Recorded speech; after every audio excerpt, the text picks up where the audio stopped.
आज आइए हम स्वर्गीय नाम की ओर उद्देश्य शीर्षक के साथ परमेश्वर के वचन का एक साथ अध्ययन करें। हमें जो इनाम मिलेगा वह पृथ्वी नामक इस छोटे ग्रह से नहीं आ रहा, क्योंकि जो इनाम हम प्राप्त करेंगे वह अनंत स्वर्ग के राज्य से है। तो उसकी महिमा कितने समय तक रहेगी? परमेश्वर ने हमें सिखाया है कि जो इनाम हम स्वर्ग में प्राप्त करेंगे वह अनंत है और वह स्वर्ग में तारों के समान सदा सर्वदा के लिए चमकेगा। आइए हम फिलिपियों अध्याय 3 आयत 13 पढ़ें।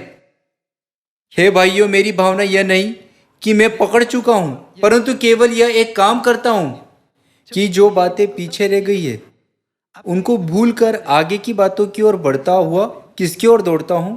निशानी की ओर दौड़ता चला जाता हूं, ताकि वह इनाम पाऊं जिसके लिए परमेश्वर ने मुझे मसीह यीशु में ऊपर बुलाया है। दूसरे शब्दों में, हम निशानी की ओर दौड़ रहे हैं। सभी लोगों, क्या प्रेरित पौलुस वह प्रेरित नहीं था जिसने ऐसा जीवन जिया जो पूरी तरह से सुसमाचार के लिए समर्पित था?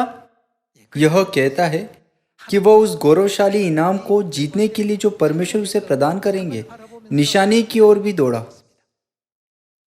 सभी लोगों, आइए हम केवल लक्ष्यहीन होकर यह न सोचे कि हम स्वर्ग जा रहे हैं, बल्कि हमें उस स्वर्गीय इनाम को जीतने के लिए निशाने की ओर दौड़ना चाहिए जो परमेश्वर हमारे लिए तैयार कर रहे हैं।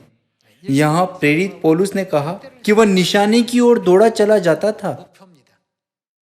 एक निशाना बनाने के बाद वह यत्न से उस निशाने की ओर दौड़ा। आइए हम दूसरा तीमुथियुस 4 अध्याय आयत 5 पढ़े।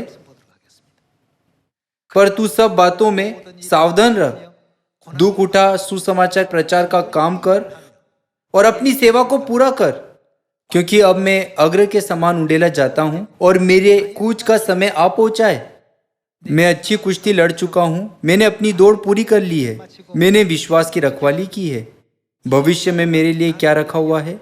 धर्म का वह मुकुट रखा हुआ है, यानी जीत का मुकुट, जिसे प्रभु जो धर्मी और न्यायी है मुझे उस दिन देगा, और मुझे ही नहीं वरन उन सबको भी जो उसके प्रकट होने को प्रिय जानते हैं। सभी लोगों, आइए हम एक बार इसके बारे में सोचें कि किस प्रकार का इनाम परमेश्वर स्वर्ग में हमारे लिए तैयार कर रहे हैं। यहाँ यह कहता है, सुसमाचार प्रचार का काम कर और अपनी सेवा को पूरा कर। वास्तव में पूरी बाइबल में हम इनाम के कई संदर्भ देख सकते हैं। इसलिए लूका 19 को पढ़कर आइए हम यह सोचने का अवसर ले कि स्वर्ग में हमें कौन सा इनाम प्राप्त होगा। आइए हम लूका 19:11 की शिक्षा को पढ़े। जब वे ये बातें सुन रहे थे तो उसने एक दृष्टांत कहा, इसलिए कि वह यरूशलेम के निकट था और वे समझते थे कि परमेश्वर का राज्य अभी प्रकट होने वाला है।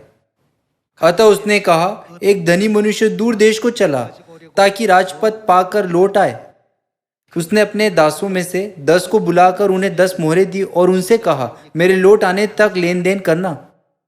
परंतु उनके नगर के रहने वाले उसे बैर रखते थे और उसके पीछे दूतों के द्वारा कहला भेजा, हम नहीं चाहते कि यह हम पर राज्य करे।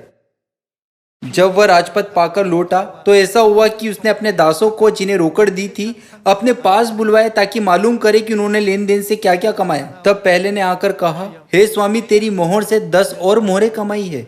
आयत 17। उसने उसे कहा, धन्य है उत्तम दास, तू बहुत ही थोड़े में विश्वास योग्य निकला, अब 10 नगरों पर अधिकारी रख। हम देख सकते हैं कि परमेश्वर ने प्रत्येक व्यक्ति द्वारा किए गए कार्य के अनुसार या तो 10 नगर या 5 नगर प्रदान किए। लूका 19 में इस दृष्टांत के द्वारा यीशु मसीह ने हमें सिखाया कि कैसे स्वामी ने अपने दासों को एक विशेष कार्य करने की आज्ञा दी। उसे अपेक्षा थी कि दूर देश में जाकर वापस आने की उसकी लंबी यात्रा से पहले यह पूरा हो जाएगा। इस तरह क्या परमेश्वर ने अपनी संतान को यह कहकर एक कार्य नहीं सौंपा कि इस सुसमाचार को सामरिया में और पृथ्वी की छोर तक प्रचार करो, और फिर स्वर्ग पर चढ़ गए। परमेश्वर अब उस समय का इंतजार कर रहे हैं जब यह सुसमाचार सारी मानव जाति को प्रचार किया जाएगा। आखिरकार जब वह क्षण आएगा तो परमेश्वर हमारे प्रयासों और उपलब्धियों के प्रमाणों के आधार पर उपयुक्त स्वर्गीय इनामों को निर्धारित करेंगे। इस पृथ्वी की महिमा केवल अस्थायी हो सकती है, लेकिन स्वर्ग की महिमा कभी भी अस्थायी नहीं हो सकती, वह अनंत है। अपने लिए सबसे उज्जवल भविष्य बनाने के लिए हम इस पृथ्वी पर किस तरह का काम कर सकते हैं। एक बार फिर अब लूका 19 में दृष्टांत के द्वारा हमें अपने आप पर विचार करना चाहिए। मुझे आशा है कि इस उपदेश के द्वारा आपको बहुत अनुग्रह प्राप्त हुआ। आपका बहुत बहुत धन्यवाद।